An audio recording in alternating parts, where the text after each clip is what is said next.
आता आपण लाल मिरचीचं लोणचं पाहणार आहोत. त्यासाठी ही लाल मिरची पाव किलो, 2 चमचे हळद, 2 चमचे धणे, 2 चमचे जिरं, 2 चमचे बडीशेप, मोहरी 2 चमचे आणि मीठ 2 चमचे. त्याच्यानंतर त्याच्यामध्ये चवीसाठी काळी मिरी 1 चमचा आणि थोडीशी मेथी आणि लवंग 5-6 आणि काळं मीठ. आता हे सगळे मसाले आपण भाजून घेऊया.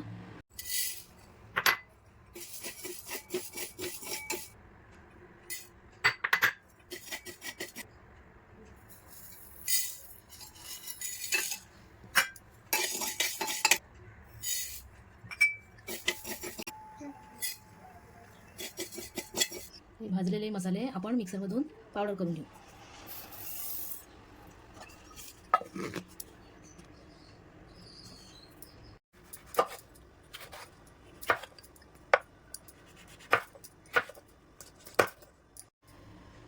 आता हे कापलेल्या मिरचीमध्ये आपण मीठ टाकून घेऊया. हे काळं मीठ, हळद 1 चमचा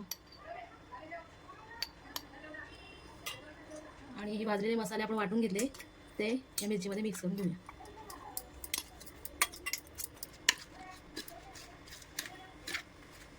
हा गरम केलेला तेल आपण थंड करून घेतलाय, तो आता या मिश्रणात ओतूया.